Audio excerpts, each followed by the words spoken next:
너와 나 함께 걷던 추억 속의 길, 그림 같은 그날의 여름소리. 이제 다 커버린 내 맘의 빈자리, 또다시 꽃이 피고 있었지. 산들바람, 도시와 빛, 별이 빛나는 밤, 난 이곳이 그리웠던 거야. 아름다운 추억들과 좋은 사람의 마음들이 날 여기로 데려온 거야. 너와 마주 앉았던 때론 같은 곳을 바라보곤 했던, 그러다 잠들곤 했던, 때론 느리게 걷다 때론 숨이 벅찰 듯 달렸던 보석처럼 빛나는 여기 익산으로.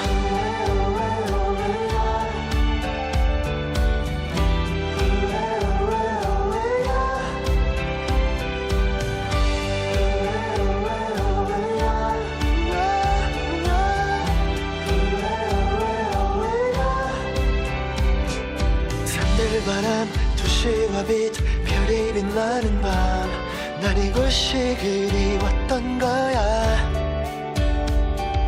아름다운 추억들과 좋은 사람의 마음들이 날 여기로 데려온 거야. 너와 마주 앉았던 때론 같은 곳을 바라보곤 했던, 그러다 잠들곤 했던, 때론 숨이 벅찰 듯 달렸던 보석처럼 빛나는 나, 마음의 별을 따라 걸었던 길의 끝에 다시 여기에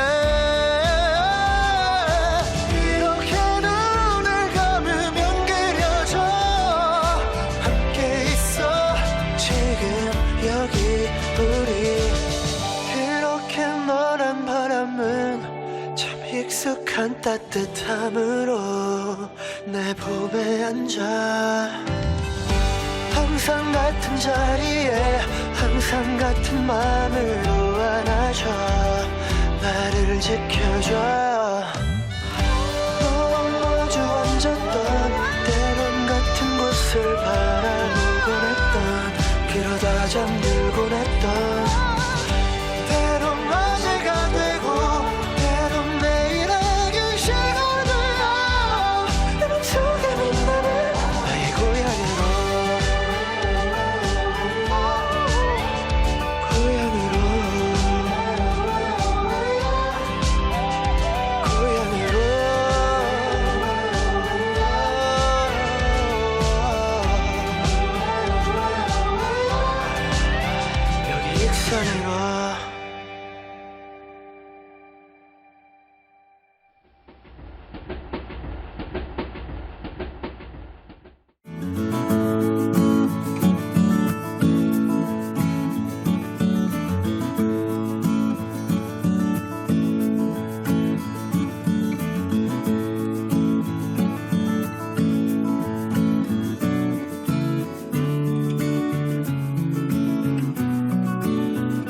네, 안녕하세요. 저는 원광대학교 마한백제문화연구소의 연구교수로 있는 이문혁입니다. 그리고 오늘 같이 진행을 맡은 박태건 시인 소개 올리고요. 더불어 오늘 초대 손님은 안도현 시인이십니다. 큰 박수 부탁드리겠습니다. 예, 이문영 선생님, 네. 이 제목이 궁담이라고 하는데요. 궁담이란 뜻이 뭐예요? 저희가 애초 이 박태원 선생하고 기획을 하면서 왕궁에서 나누는 담소해서 저희들이 이제 궁담이라는 표현을 써왔습니다. 어떻게 마음에 드시는지요? 괜찮아요? 반응이 없네요. 자, 박태원 선생님. 예, 여기가 원래 왕궁이었대요. 그러니까는 오늘 시인을 모시고 하는데요. 시인은 상상하는 사람이라고 그러잖아요. 우리가 예전에 지금 보이는 거 말고 보이지 않는 것들을 보는 게 시인이라고 생각이 들고, 오늘 오신 분들도 이 시인의 마음을 다 가지고 계실 거라고 생각이 듭니다. 그래서 오늘 모신 안도현 시인을 소개하는 걸로 해서 이제 시작을 하도록 하겠습니다. 오늘 모신 안도현 선생님은요, 연탄 짬부로 차지 마라 라는 시구절 아시죠? 아주 유명하신 분이에요. 최근에 석정시 문학상을 수상하셨고요. 경북 예천에서 여기 익산으로 올라오신 게 벌써 몇 년째인가요? 한 40년 됐나요? 81년에 오셔서 대구 매일신문과 동아일보 신춘문예, 대구 매일신문은 대학 재학대에 등단하셨다고 합니다. 시집으로 서울로 가는 전봉준, 모닥불, 그대에게 가고 싶다, 외롭고 높고 쓸쓸한, 그리운 여우, 바닷가 우체국, 아무것도 아닌 것에 대하여, 북항, 그리고 최근에 이 책 능수화가 피면서 악기를 창가에 걸어둘 수 있게 되었다. 이 출판사에서 나온 그 시집 중에서 가장 제목이 길다고 합니다. 를 내셨고요. 그리고 연어, 관계, 짜장면, 미카 등 어른들 위한 동화와 사람, 고백 등 산문집을 내셨습니다. 시와 시학 젊은 시인상, 서울시 문학상, 원광문학상, 노장문학상, 이수문학상, 윤동주 문학상, 백성문학상 수상하셨고요. 현재 단국대 문해창작과 교수로 재직하고 계십니다. 선생님은 낭만적 정서에 뛰어난 현실감 포착하여 유려한 시의 질감을 보여준다라는 평가와 작은 것에 대한 각별한 통찰력으로 삶의 깨달음을 시인 특유의 생뚱맞고도 능청스러운 입담, 이건 누가 얘기했는지 오늘 입담을 좀 기대해도 될 것 같은데요. 질박하게 그려왔다고 하십니다. 시인이 선천적인 재능보다 자신의 열정을 믿어야 한다고 말씀하시는 안도현 시인을 여러분의 큰 박수로 모시고 오늘 이야기를 시작하겠습니다. 안도현 선생님 잠깐 인사 좀. 예, 반갑습니다. 이 시간 저녁 먹을 시간인데 산책 나오신 거죠? 저는 왕궁 5층 석탑이 있는 이곳을 전에 자주 왔습니다. 이렇게 좀 다듬기 전부터 자주 다녔고요. 특히 여기 오면 봄에 오면 이 벚나무들이 이렇게 아름들이 키가 큰 벚나무가 잘 보기가 힘듭니다. 봄에 오시면 특히 연애하실 때 오시면 될 것 같은데 지금 연애하시는 분 안 계시는 것 같고 너무 아름다운 벚꽃 지금은 없지만요. 그런 곳에 와서 참 좋습니다. 반갑습니다. 네. 제가 알기로는 뭐 최근에 이제 스님께서는 전라도를 떠나서 그 고향인 경북 예천으로 가셨다고, 그 다음엔 또 할아버지가 되셨다고 하시는데 어떻게 된 근황인지 좀. 제가 익산 20살 때부터 익산에 살았습니다. 13, 14년 살았고 익산에서 대학 다녔고 또 시인도 됐고 아들 딸도 다 여기서 낳았고요. 그때 낳은 딸이 결혼해서 또 결혼을 하니까 아이가 생기고 할아버지가 됐습니다. 저는 참 어색했습니다. 할아버지라는 말이. 근데 요즘은 아주 자연스럽습니다. 예. 네, 그 할아버지가 되시면서 지금 고향인 예천으로 가셨잖아요. 그럼 시인은 고향을 떠나서 대구로 갔다가 그 익산으로 왔다가 다시 또 연어처럼 고향을 찾아가셨는데요. 저희가 이제 궁금한 건 시인이 익산에서 어떻게 살아셨고 또 어디를 많이 가셨나, 또 결혼까지 했으니까는 데이트는 또 어디서 하셨나, 이런 게 좀 궁금합니다. 어디서 많이 그때는 하셨나요? 80년대는? 전 뭐 80년대는 이렇게 연인들끼리 익산 시내에서 손을 잡고 다니면 좀 이상한 분위기였어요. 서울의 종로를 가면 그 서울 사람들은 손을 잡고 다니는데 우리는 그런 데이트를 해보지 못했고요. 주로 뭐 익산 신용동 원광대 근처 또 중앙시장 막걸리집 뭐 이런 데가 주로 데이트 장소였죠. 그럼 데이트를 막걸리 드시면서 하셨나요? 그때 제 집사람은 술을 마시지 못했습니다. 근데 같이 살다 보니까 요즘 저하고 실력이 거의 비슷한 수준이 됐습니다. 아 그러면 그 당시 뭐 1994년도에 제가 기억하고 있는데 유명한 너에게 묻는다. 그럼 그것도 역시 익산에서 작품을 하신 건가요, 선생님? 그게 그때 보자. 익산 살 때네요. 익산 살 14년이라고 제가 알고 있는데. 94년이면 그때 익산에 여기 영등동 살 때고요. 시도 익산에서 쓴 시네 보니까. 예. 그러면 쓰시게 된 혹시 계기가 특별하게 뭐 저 대학 졸업하고 제일 처음 한 일이 평화동에 있는 이리중학교 국어교사를 했는데 그때 제가 그 학교 5년 근무했거든요. 근데 해마다 그 학교는 가을이 되면 이맘때쯤 오늘이 10월 8일 내일 한글날이네요. 한글날 전후해서 전교생을 대상으로 그 교내 100일장을 열어요. 근데 5년 동안 아이들한테 제시하는 시제 중에 빠지지 않듯게 가을 이런 거였습니다. 가을에 대해서. 그럼 아이들이 가을을 붙잡고 가을에 무엇에 대해서 쓸 건가를 생각하잖아요.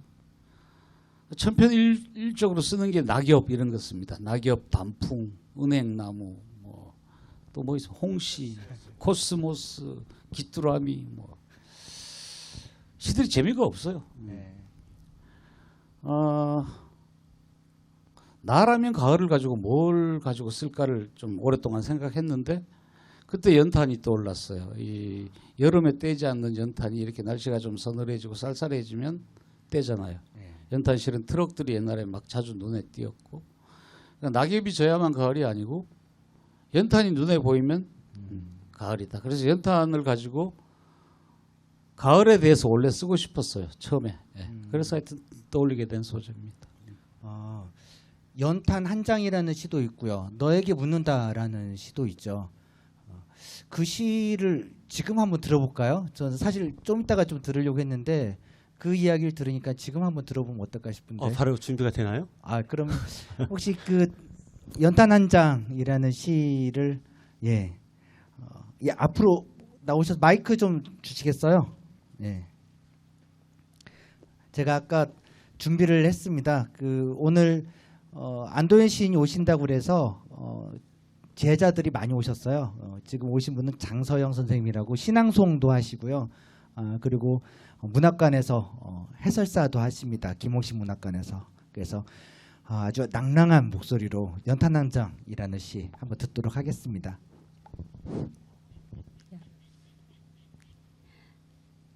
연탄 한 장 안도현.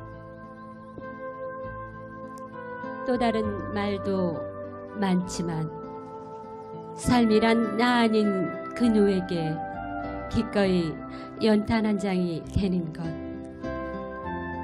방구들 선득선득해지는 날부터 이듬해 봄까지 조선 팔도 거리에서 제일 아름다운 것은 연탄차가 부릉부릉 힘쓰며 언덕길 오르는 거라네.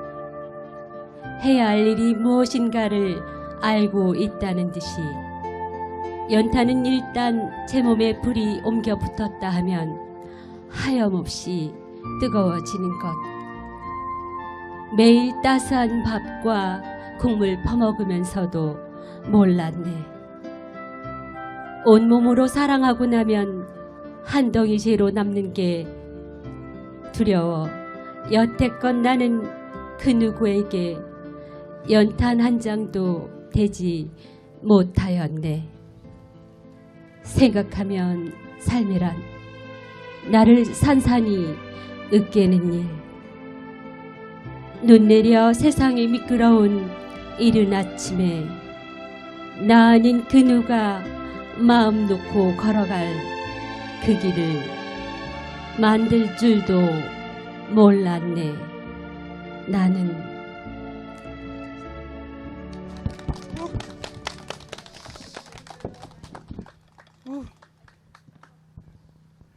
네, 그 연탄, 저도 연탄에 대한 그 추억이 있거든요. 그 제가 어렸을 때 연탄 가스가 새가지고 저희 아버지가 술을 좀 좋아하셨어요. 그래서 좀 늦게 왔는데 저희 가족, 그러니까 저 형제 4명과 어머니가 한 방에서 쓰러져서 그냥 자고 있는 걸 아버지가 보고 문을 박차고 막 전부 끌어냈대요. 저희는 이제는 기억이 없는데. 그죠, 박태건 선생님? 네? 오늘 박태건 선생님이 주인공 아니세요? 갑자기 추억이 갑자기 이렇게 이렇게 돋아오는데 그 연탄 한 장. 저기 본업으로 돌아가시죠. 연탄에도 라면, 재밌는데요? 연탄에 라면 끓여 먹으면 정말 또 맛있는데. 저는 연탄집 장수였습니다. 깨게. 그래서 네. 저는 배달했기 때문에 안 좋은 추억들이 많아요. 익산에도 연탄 공장이 많았죠.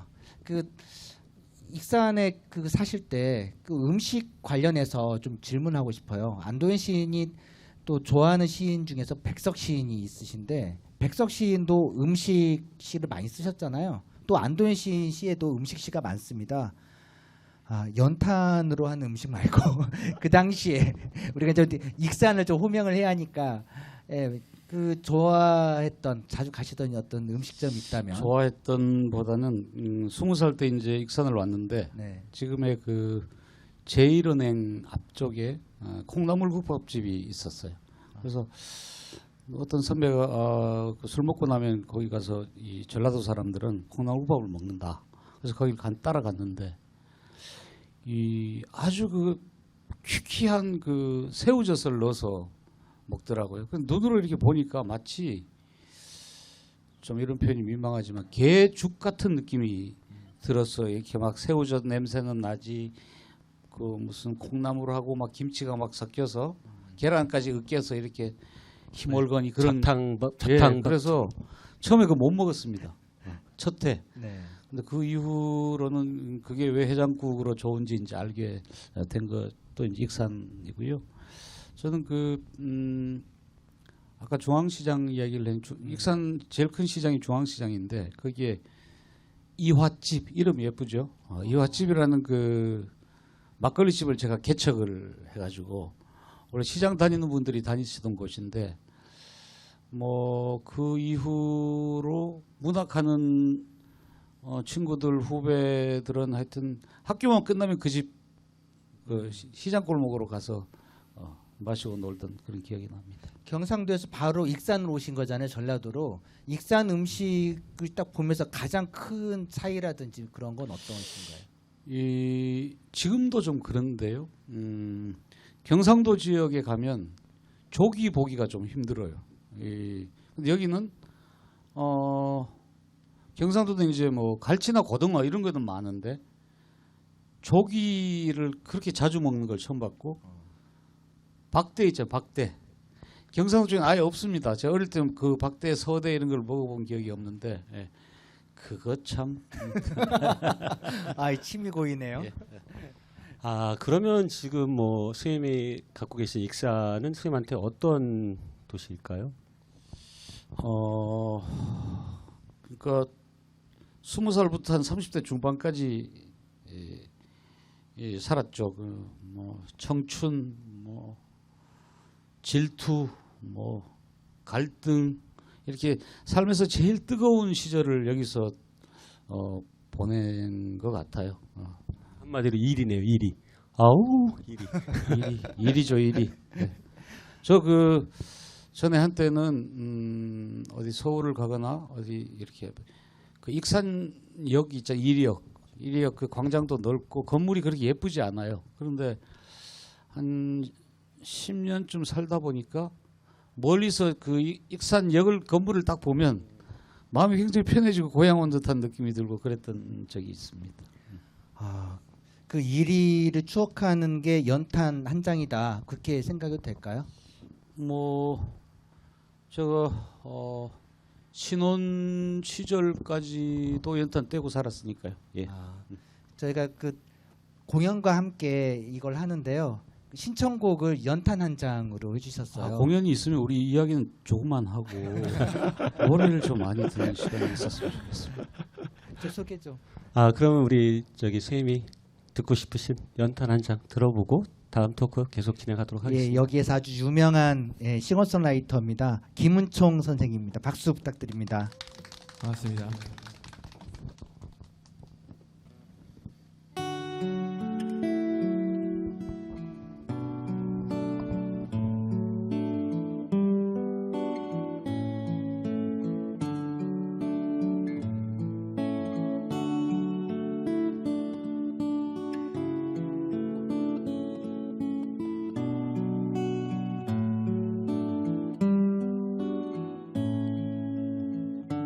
삶이란 나는 다른 누에게 기꺼이 연탄 한 장 되는 것 방구들 싸늘해지는 가을역에서 이듬해 봄눈 녹을 때까지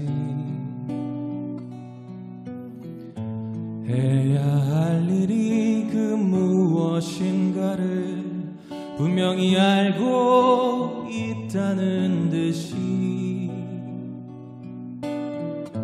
제 몸에 불이 옮겨 붙었다면 하염없이 뜨거워지는 것 온몸으로 사랑하고 나면 한 덩이 재로 쓸쓸히 남는 게 두려워 나는 그 누구에게 연탄 한 장도 되려 하지 못했나 보다 하지만 삶이란 나를 산산히 으깨는 일 눈 내려 세상이 미끄러운 아침에 나는 다른 이가 맘 놓고 걸어갈 그 길을 나는 만들고 싶다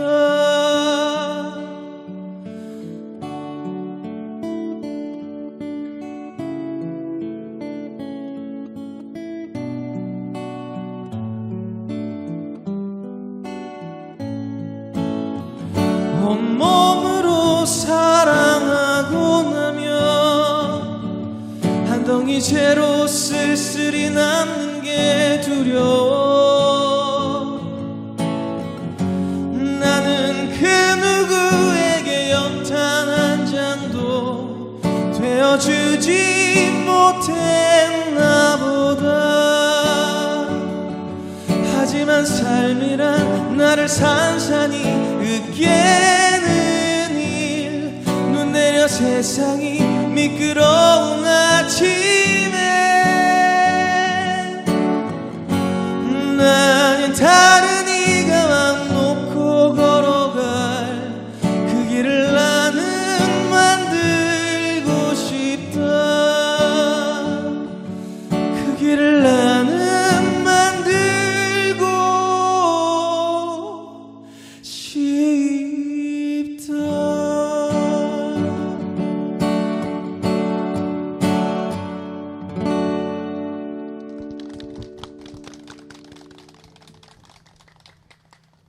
예, 좋습니다. 좋죠? 점점 더 좋아질 거예요. 다음 순서는 여러분들 질문지와 직접 소통하는 시간을 가지려고 합니다. 그래서 자유롭게 써달라고 부탁드렸는데요. 너무 자유롭게 써주셨어요.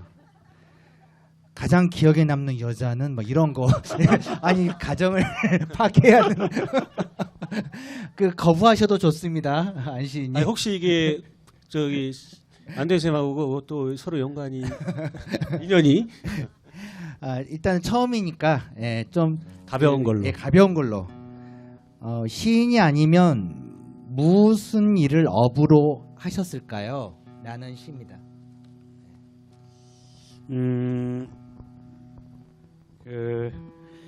시인이 뭐 업이 되는 게 아니죠. 업이 된다는 거는 시를 써서 밥을 먹을 수 있어야 되는데 시가 밥을 먹게 해주는 건 아니니까. 저는 초등학교, 중학교 다닐 때 장래희망란에는 화가 이렇게 썼었고요. 고등학교 한 1, 2학년 무렵에는 농대를 갈까 이런 생각을 좀 했습니다. 그러니까 보통 이 70년대 중후반부터는 그 우리나라에 막 공업단지가 많이 생기고 막 공고가 뜨고 이럴 때였는데 거꾸로 이 무슨 목초지 뭐 초원 이런 걸 머릿속에 떠올렸던 것 같아요. 뭘 농촌 현실을 잘 모르고 했던 꿈이긴 하지만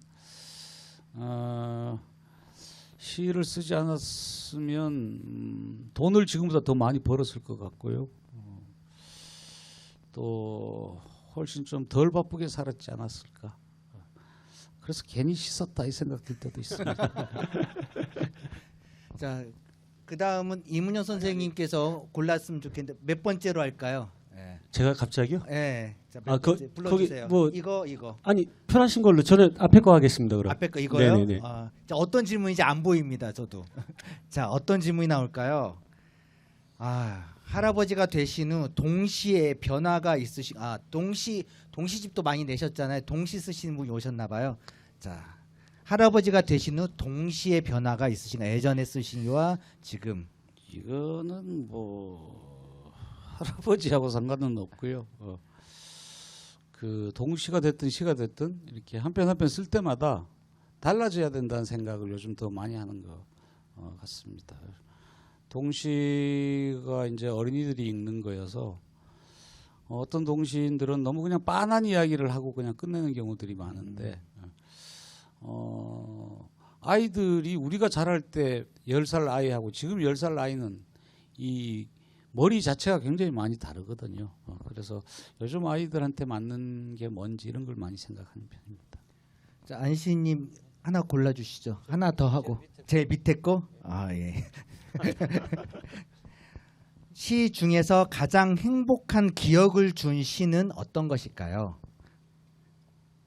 다른 사람의 시 중에서 그거 모르겠는데 그냥 아니 예. 선생님 아마 선생님이 이제 하신 시겠죠. 직접 제 시 쓰신 것 중에 이런 중에서. 시 없습니다. 제 시는 이렇게 없답니다. 행복한 기억을 준 시 이런 거 없습니다. 항상 창작에 예. 목이 마른 걸로 이렇게. 예.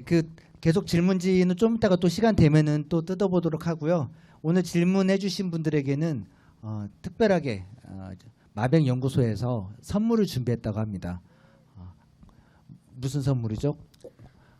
갑자기 이게 없는 대사들을 이렇게 막 하니까 저도 당황스럽네요. 그래도 뭔가 아무튼 줘야지. 저희가 아무튼 우리 막 줍니다. 예, 준비했습니다. 가지 마시고 꼭 기다려 주세요.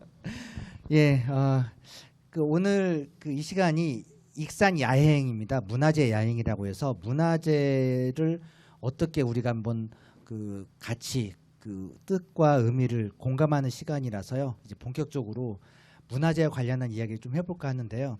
시 낭송을 한번 들어볼까 합니다. 좀 긴 시예요. 익산 미륵사지 서탑 금제사리 봉안기 긴 시인데 봐봐요. 준비를 안 해요. 저렇게. 이 시를 또 오늘 참여해 주시는 참가자 중에서 박진성 선생님께 부탁을 드렸습니다. 이 시도 배경음악을 좀 긴 걸 좀 준비를 해 주셔야 할 것 같아요. 자, 박수 한번 부탁드릴게요.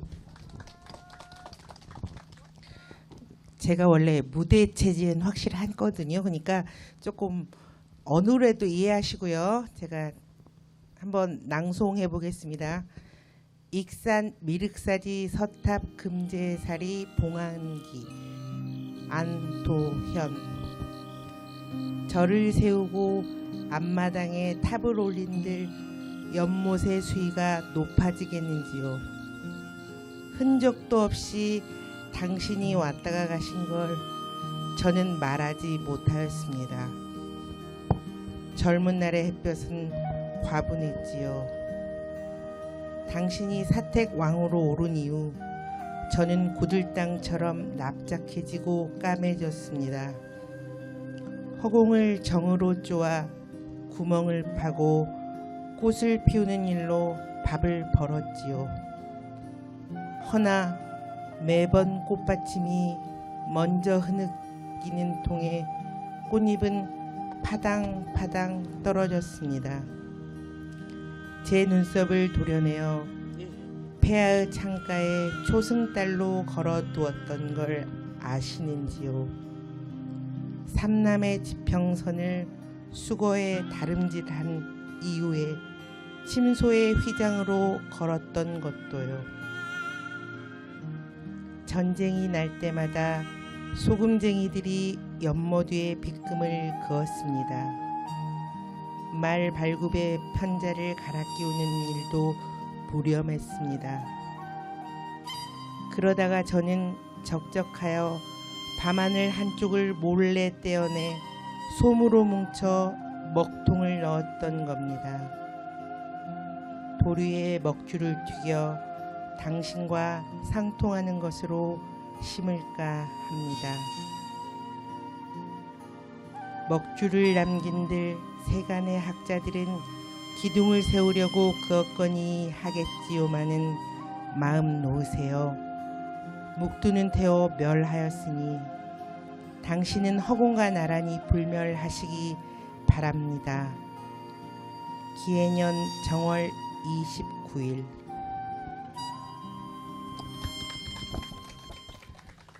아, 예, 고맙습니다. 아, 제가 딱 들었는데 익산시에서 안도현 선생님한테 뭐라도 해드려야 될 것 같아요. 아니, 제가 이렇게 안도현 선생님이 이렇게 많은 익산과 연관된 시를 쓰실 줄 몰랐거든요. 그러니까 죄송합니다. 이 시는 어떻게 해서 쓰시게 되셨나요? 여기 멀지 않은 곳에 가면 미륵사지가 있고 미륵사지 이쪽 서쪽 탑을 이제 해체를 이제 할 때 했는데 그 탑에서 나온 게 그 금으로 만든 그 뭐로 사리함 뭐 사리 봉영기 함. 예, 예, 사리 함. 조그만 이런 거요. 예. 항아리만한 거. 그 안에 이렇게 몇 글자가 나왔죠. 거기에 이제 미륵사지를 어떻게 세우게 됐다. 그래서 우리가 이제까지는 수백 년 동안 그 서동과 이제 선화공주 가 이게 세웠다. 뭐 이렇게 알고 있었는데 그와 연관돼 세웠다 알고 있었는데 그게 사태광우라는 분이 그걸 세우는데 기여했다. 이런 기록이 있었잖아요. 그래서 저는 이제 그거와 함께 이 탑의 제일 중앙부에 먹줄이 십자로 딱 그어져 있었어요. 그러니까 백제 때 먹줄이 지금 남아 있었던 거예요. 그래서 저는 이 탑이 뭐 문화재적 가치보다는 이 먹줄에 딱 꽂혀가지고 이 먹줄이 뭘까를 생각을 했는데 가상을 하나 만들어 본 거죠. 그 사택왕후가 이제 왕비가 됐다고 치고 이 여인이 어릴 때 사귀던 남자 친구가 있었을 것이다. 그래서 남자 친구 입장에서 이 왕비가 된 그 왕후한테 야, 이 먹줄은 우리 연애했던 걸 말하면 안 되잖아. 발설하면 안 되기 때문에 이 먹줄로 탁 말해 놓은 거다. 이렇게 봉인처럼 예, 뽕을 친 거죠. 뽕. 예. 이문영 선생님 역사학자시잖아요. 예, 그 역사하시는 분들은 이런 이야기 들으면 어떤 생각이 드시나요? 감히 상상력을 따라갈 수가 없죠. 아마도 문학인들은 상상을 해서 보이지 않는 기록들의 어떤 가교를 만드는 것 같습니다. 역사의 시간과 이 안도현 선생님께서 이 시 말고도 또 정말 아주 아름다운 사랑의 시를 또 한 편 쓰셨어요. 이 바로 옆에 있는 고도리 석불입상이라는 시인데요. 이 시는 직접 안도현 시인께서 낭송을 해주시고 또 김은총 선생님께서 또 이걸 또 BGM 배경음악을 좀 해주신다고 하십니다. 그런데 아까 올라오기 전에 박태건 시인이 그 시를 읽으라고 해서 검색을 해봤더니 나오지를 않아요. 그래서 그 이야기만 짧게. 예. 누가 좀 찾아주시고 이 얘기하실 동안 좀 찾아주세요. 시보다 제 이야기가 더 재미있을 수 있습니다. 네. 여기 제가 여기 우석대에 근무할 때 여기도 멀지 않고 조금만 더 가면 그 석불 두 개가 200m를 사이에 두고 하나는 남자 형상을 하고 있고 여자 형상을 하고 마주보고 있습니다. 뭐 그게 어떻게 세워지게 됐는지 아직도 자세하게 밝혀진 건 없고요. 하여튼 둘이서 간절하게 마주보고 있는데 옛날에 읽었던 그 일본 작가 나스메 소세키의 어떤 소설에 보면 이런 돌로 만든 뭐 비서 그 무슨 형상들이 그 석공이 정으로 쪼아서 만든 게 아니고 돌 속에 있던 애들을 꺼낸 거다. 그런 아주 인상 깊은 구절을 읽은 적이 있습니다. 그래서 이 두 그 석상들도 아마 돌 속에 있다가 서로 만나고 싶어가지고 둘이서 밖으로 나온 게 아닌가. 짧은 시니까 한번 읽어볼까요? 예. 익산 고돌이 섣불 입상. 내 애인은 바위 속에 누워 있었지. 두 손 가슴에 모으고 눈을 감고 있었지. 누군가 정으로 바위의 문을 두드리는 소리 들렸지. 내 애인은 문을 밀고 바깥으로 걸어 나왔지. 바위 속은 환했지만 바깥은 어두웠지. 내 애인은 옛날부터 나를 알아보지 못했지. 이런 시입니다. 예. 돌 속에 그 애인이 들어가 있으면 얼마나 마음이 점일까요? 또 날씨가 추워지면 얼마나 애인 생각 때문에 마음이 슬플까요? 연탄 피워야죠. 그 돌에다가 삼겹살? 이렇게 삼겹살은 너무 나간 거고요. 자, 그럼 선생님 그 혹시 이렇게 뭐 가볍게 쓰셨거나 그 무겁게 썼는데 또 뭐 이렇게 수위 말해서 뭐 대박을 친 경우도 있고 혹은 뭐 작가 이제 그 청중들한테 외면받은 시도 있을 거 아니에요? 혹시 그런 뭐 시간 외면받은 시가 훨씬 많습니다. 예. 그렇게 해야 하겠지만 조금 지금 뭐랄까 시간과 열정을 쏟아부었는데 상대적으로 그거에 비해서 좀 덜 알려진 시가 있다. 너에게 묻는다라는 시는 전주에서 나오는 어떤 잡지에 발표를 한 시입니다. 원고료를 한 푼도 주지 않는 지역 잡지들이 주로 그렇죠. 그런데 이 시가 어떻게 많은 분들한테 기억이 돼서 그때 제가 30대 한 중반쯤 됐는데 안도연이라는 시인을 이제 사람들이 연탄하고 연결시켜서 기억을 해주기 시작을 했고 이제 오늘도 지금 연탄부터 이야기 시작했잖아요, 그죠? 근데 내 팔자가 여기 연탄 공장 아니 연탄 저 판매하던 집 아들이 옆에 있어서 그런지 이렇게 될 줄 몰랐습니다. 왜 내가 하고 연탄이 연관이 돼야 되지? 나 벚나무하고도 연결될 수 있고 뭐 이 장미하고도 연결될 수 있는데 왜 연탄하고 연결이 됐지? 이런 생각이 들 때가 있어요. 그래서 그게 아까 처음에 말씀드렸던 것처럼 좀 가을이라고 해서 다른 가을을 찾아보자는 것에서부터 연탄이 나온 거거든요. 그래서 그걸 이제 뭐 다른 말로 하면 좀 창의적인 것. 그러니까 시 쓰는 사람들은 그 창의적인 것에서 늘 창의적인 것이 뭔가를 찾고 그러거든요. 그래서 저한테는 좀 과분한 칭찬을 들은 시가 이제 너에게 묻는다 이런 시 같습니다. 제가 알기로도 그게 짧은 시인데 그 아마 대중들한테 그때 큰 영감을 줘서 큰 반향을 일으켰던 시로 알고 있는데 박사 선생님. 네. 그 또 익산에서 좀 창의적으로 좀 찾아볼 만한 게 또 뭐가 있을까요?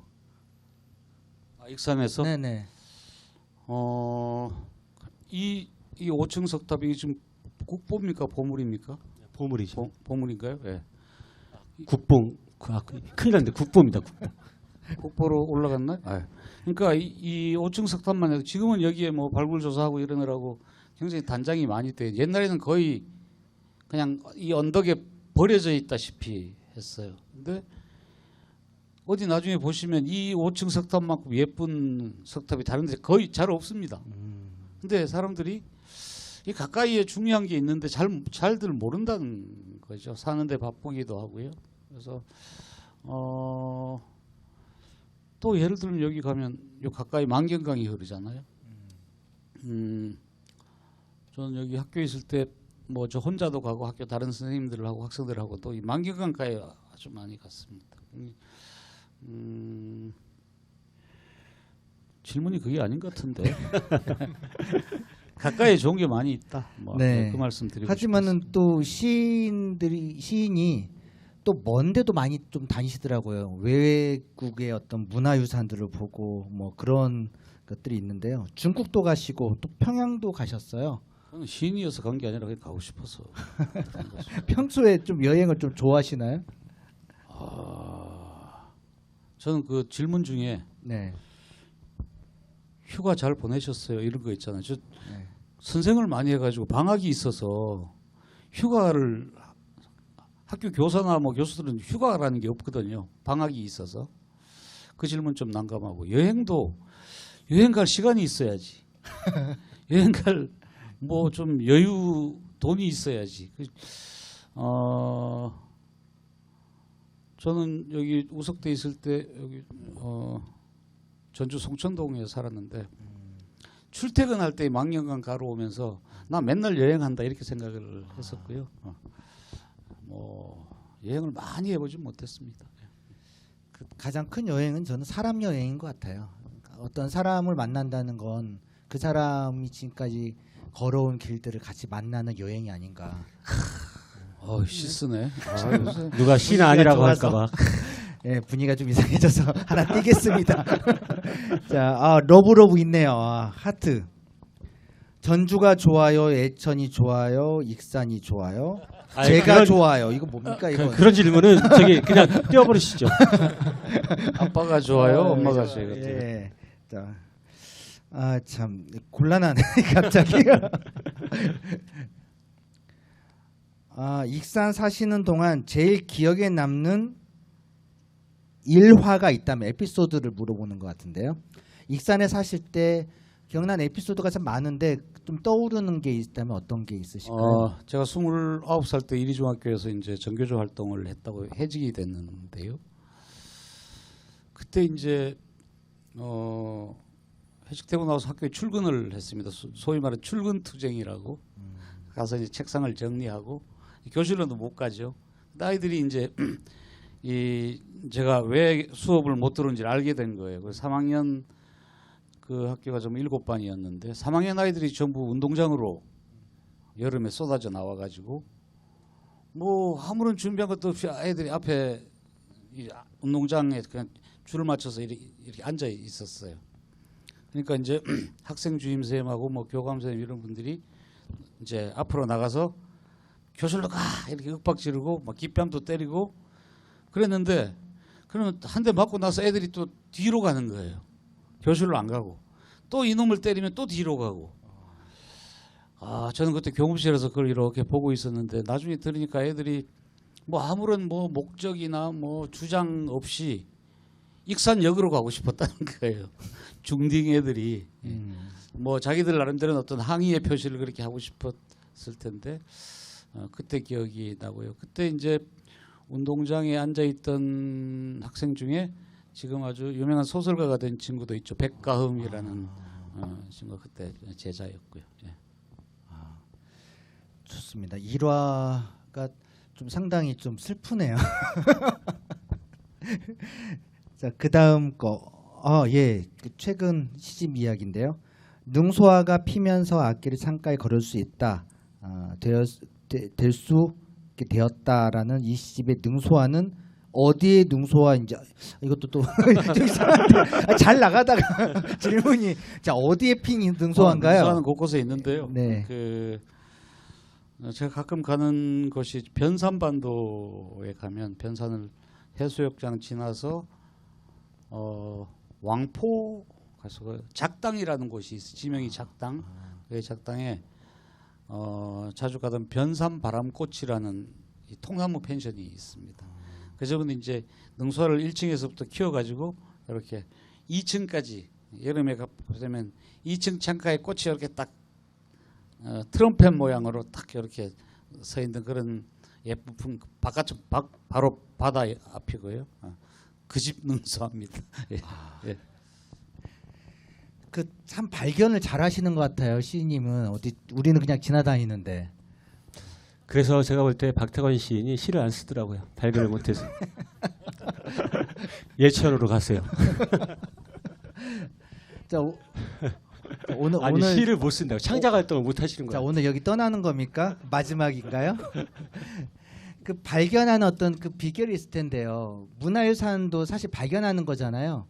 시인님만이 그 갖는 어떤 문화 아까 시도 그 우리는 그냥 지나가면서 아 이거 얼마나 오래됐나 뭐 이런 것만 볼 텐데 문화유산에서 아름다움을 발견한 어떤 뭐 비결이 있거나 아니면 문화유산을 감상하는 시인만의 어떤 게 있다면 뭐가 있을까요?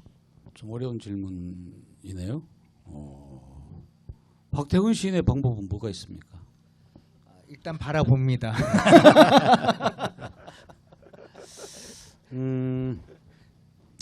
가령 여기 와서 이런데 석탑 앞에 오면 사람들이 사진을 많이 찍어요. 근데 저는 뭐 석탑이 예쁘다는 건 누구나 다 아는 거여서 여기 오면 저는 가지 말라는 저 바깥으로 이렇게 돌아다닐 때가 많았습니다. 물론 석탑을 보고 나서 그래서 사람들이 카메라로 많이 찍고 싶어하는 곳은 사실은 별로 아름답지 않은 곳일 수도 있습니다. 그러니까 사람들이 잘 거들떠 보지 않는 곳을 유심히 보는 거 그런 데서 시의 소재도 찾아지게 되고요. 자 마지막 질문지를 좀 봐야 노래를 할 좀 것 많이 같은데요. 들었습니다. 너무 많은 질문을 아 능소와 이 시집에서 가장 공을 들인 시와 그 이유를 듣고 싶습니다. 그런데 뭐 자식을 낳을 때 첫째는 공을 들이고 둘째는 공을 안 들이거나 그런 거 아니거든요. 아니 술을 먹으면은 자식이 나온 거 아닙니까?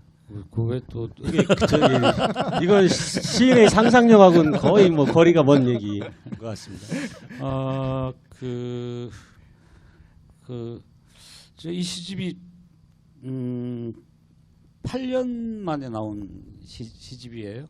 그 전에는 젊을 때는 뭐 한 3, 4년에 한 권 정도 냈는데 8년이라는 기간이 이제 있었어요. 그 전에는 시를 쓸 때 어깨에 힘을 좀 많이 줬던 것 같습니다. 이걸 꼭 써야 된다라는 의무감 이런 거요. 제가 제 시를 보고 막 검열하고 그랬어요. 야 이게 우리나라 민주화에 무슨 도움이 되지 이런 검열요.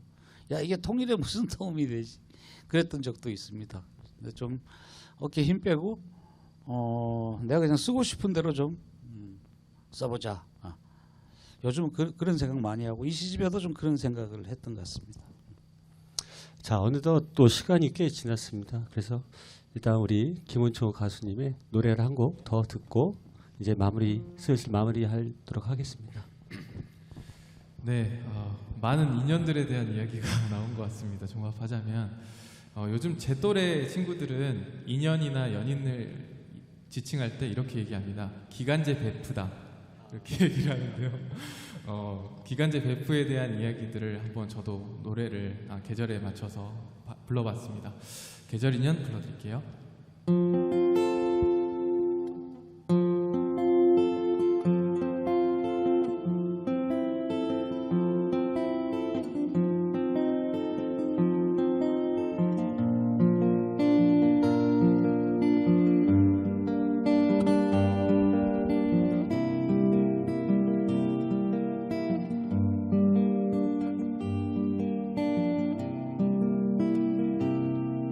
우린 시절처럼 만나 또 사랑을 하고 흘러가는 계절처럼 또 떠나보내네. 어쩜 기간이 정해진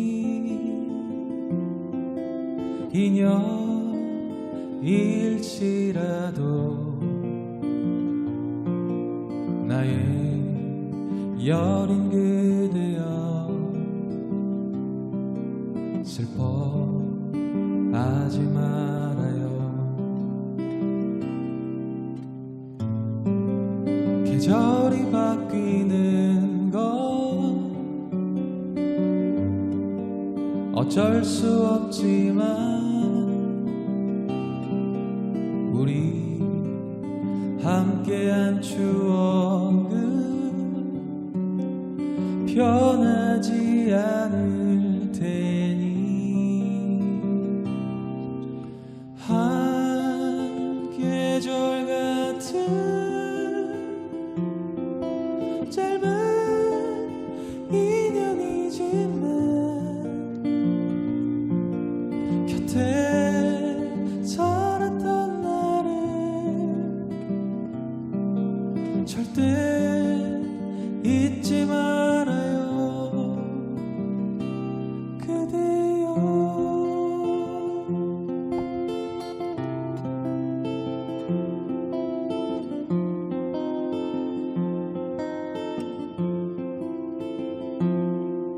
다시 돌고 돌아 결국 만나게 되면 우리 그땐 영원처럼 깊은 사랑을 해요. 어느 시간이 가도 우리 만날 수 없다면 그땐 지나온 계절처럼 흘러가야만 해요. 한 계절 같은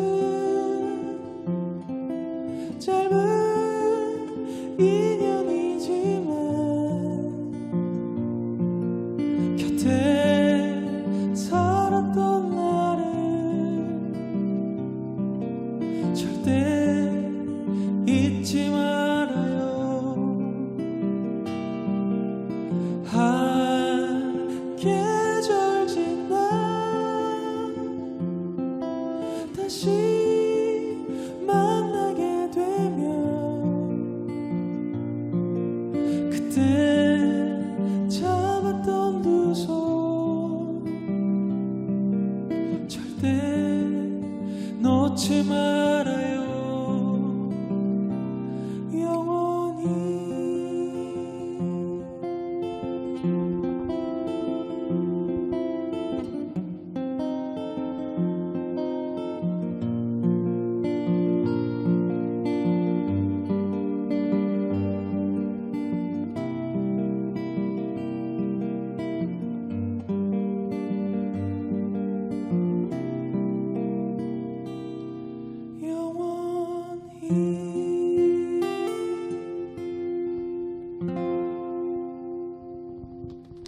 고맙습니다. 소감 한 말씀. 노래 너무 멋지지 않나요? 시 쓰지 말고 기타 배울 걸 생각했습니다. 너무 좋죠. 영원히 여러분하고 같이 있고 싶어요. 여기에. 저렇게 거짓말을 잘합니다. 오늘 소감 한 마디씩 좀 해야 할 것 같은데요. 오늘 어떠셨는지요? 전에 나하고 같이 공부하던 분들이 여기 많이 와서 오랜만에 얼굴 볼 수 있어 참 좋았고요. 제가 알기로 이 행사가 이제 지금 문화재 주변을 밤에 걷는 이게 이제 목표인 행사인데 걷지는 못했지만 이 예쁜 곳에 와서 이야기하게 돼서 참 좋았고요. 저는 그 여름이 아주 싫고요.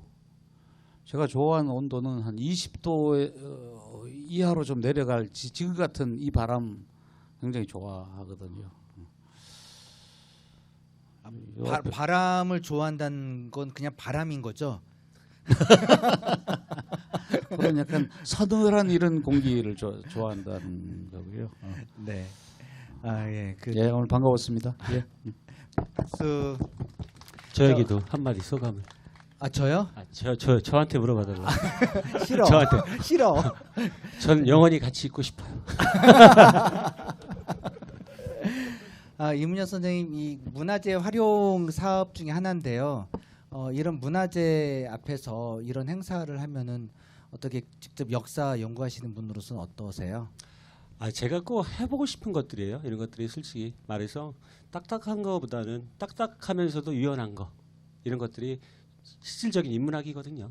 그래서 제가 이걸 기획하면서도 그런 거에 좀 주안을 두려고 했습니다. 아무튼 오늘 선생님 모시고 이렇게 좋은 얘기 하고 이 바람을 또 타게 돼서 너무나 좋습니다. 네. 예. 왜 나한테는 안 물어볼까요? 영원히. 저 오늘 선생님께서 지금 시간이 다 되신 것 같은데. 자, 빨리 한 말씀 하시고. 네, 그 한 말씀은 그 질문자 중에서 오늘 그 소통을 했지 않습니까? 그래도 좀 많은 분들이 해야 하는데 코로나 방역 때문에 그래도 제한된 분들을 모시고 했습니다.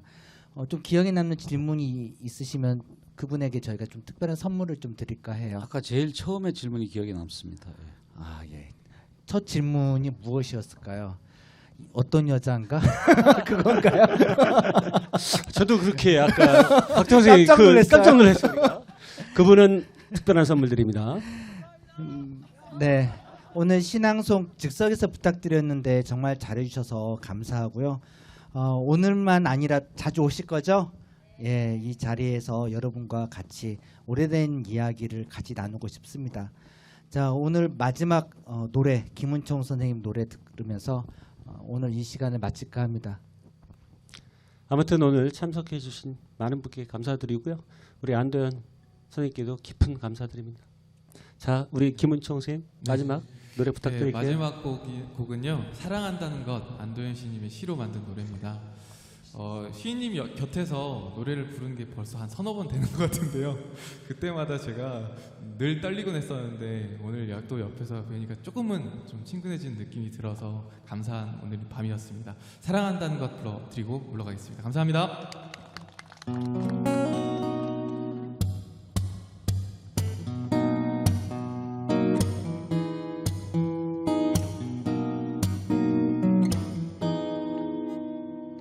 길가에 민들레 성이 피어나면 꽃잎으로 온 하늘을 다 바치고 살듯이 이 세상에 태어나 오직 한 사람 사무치게 사랑한다는 것 이 세상 전체를 비로소 받아들이는 것 서로의 세상을 함께 짊어지고 새벽을 향해 걸어가는 것 사랑한다는 것